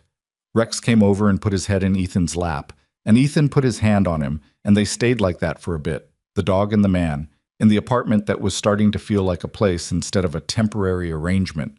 He thought about what Osei had said, what Dwyer had said, what Voss had said when she'd called 2 days ago to tell him the federal case was solid and that she was going back to the other work, the work that didn't have a name you could say on an open line, and that she'd be in touch when she was in touch, and he should take care of himself, and that was the closest she came to sentiment. He thought about Marcus Oduya, who wanted to be a journalist, and who had filmed 43 seconds of footage on his phone and had no idea that he'd set in motion the dismantling of a 9-year scheme. Marcus had sent him a text 3 days ago, just a number he'd gotten from his mother, and a message that said, "I heard you spoke at the meeting. My mom said you were okay." She doesn't say that about many people. He'd read it twice and hadn't responded yet because he hadn't figured out what to say. He thought he'd figure it out. He thought about Petra Gash, 63 years old, in a house she'd lived in for 31 years, who had never known that her water and power were 4 days from being cut, who would never fully know how close it had come. He thought that was probably okay. Some things didn't need to be known completely to be real. And he thought, not for the first time, but with a clarity that the last week had burned clean, about what it meant to be underestimated. Not the tactical advantage of it, though there was that, but the thing underneath. The way people look at a man in worn scrubs on a bus and see something manageable, something peripheral, something that can be pushed around or bought out, or simply not considered. The way institutions look at families in a neighborhood and calculate that their resistance has a ceiling, that everyone has a price or a breaking point, that the machinery of pressure applied consistently will eventually produce the desired outcome. The thing they never accounted for was the person who simply declined to perform the role they'd been assigned. Cross had called Ethan a variable, a loose end to be resolved. He hadn't considered, genuinely hadn't considered, you could see it in the recalibration on his face on that dark street, that the variable had its own calculations, its own infrastructure, its own reasons for being exactly where it was. And Cecilia Oduya's mother, who had been in that house since 1987, who said if they want us out, they're going to have to carry us. She hadn't performed the role of manageable either. She'd just been immovable, which looks like passivity from the outside and is actually one of the most demanding things a person can sustain. The machine breaks on the things that don't move. That was the lesson, if there was one. Not that one person with the right training could dismantle a corrupt system in a weekend. That was a story, and stories were useful, but they weren't the truth. The truth was slower and more collective and less cinematic. It was Sandoval keeping notes, and Dwyer building a file, and Voss maintaining a server and a community of people staying in their houses month after month, while the pressure mounted, and eventually, when the moment came, there was enough of a structure in place that one video file uploaded from a dying phone in a dark doorway could actually land somewhere and mean something. You built it before you needed it, and then, when it mattered, it was there. Rex lifted his head and looked toward the window, tracking something outside. A sound, a smell, something that didn't concern Ethan, but that Rex had logged and filed and would remember. He put his head back down. His breathing was easy. The ribs were healing. Ethan's phone was on the table in front of him. 31 pages of a service record he hadn't seen in 8 months. A Monday morning shift on the medical surgical floor at Caldwell Regional. A federal case with a 14-month timeline that he would be part of until it concluded, one way or another. A city that was still, mostly, doing its ordinary city things, but which was also, underneath, beginning the slow, difficult work of understanding what had been done inside it and by whom and for how long. None of it was finished. The trial hadn't happened. Hale's case would take years. The neighborhoods before Fenwick, the families who'd already left, the houses already redeveloped, the displacement that couldn't be undone. That was a wound that would close slowly if it closed at all. The lieutenant named Graves would go through a process that would be long and imperfect and would probably satisfy no one completely. That was the nature of institutions. They corrected slowly and incompletely, and they rarely corrected without pressure. And the people who applied the pressure usually didn't get to see the full results in any time frame that felt satisfying. But the East Block of Fenwick still had its families. Two holdouts who had stayed when the machinery had told them to leave, who would still be there in spring when whatever Cecilia Oduya had put to bed in the garden came back up through the ground. Ethan got up and filled Rex's water bowl and stood at the kitchen sink for a moment, looking out at the street. Monday morning. Medical surgical floor. A job that was ordinary and real and that he was going back to, not because it was cover, and not because it was penance, and not because someone had told him to, but because the patients on that floor needed someone who actually looked at them instead of just their charts. And he was that person. And being that person in a place where it was needed was not a small thing. It had never been a small thing. He just needed the last week to remember that. Rex came and stood beside him at the window, both of them looking out at the December dark, the streetlights and the lit windows and the city going about its Tuesday evening. A man and his dog in a kitchen that was starting to feel like theirs. Outside somewhere, a city was learning its own name again. And inside quietly, without drama, the way the most important things usually happen, a man in a kitchen decided to stay.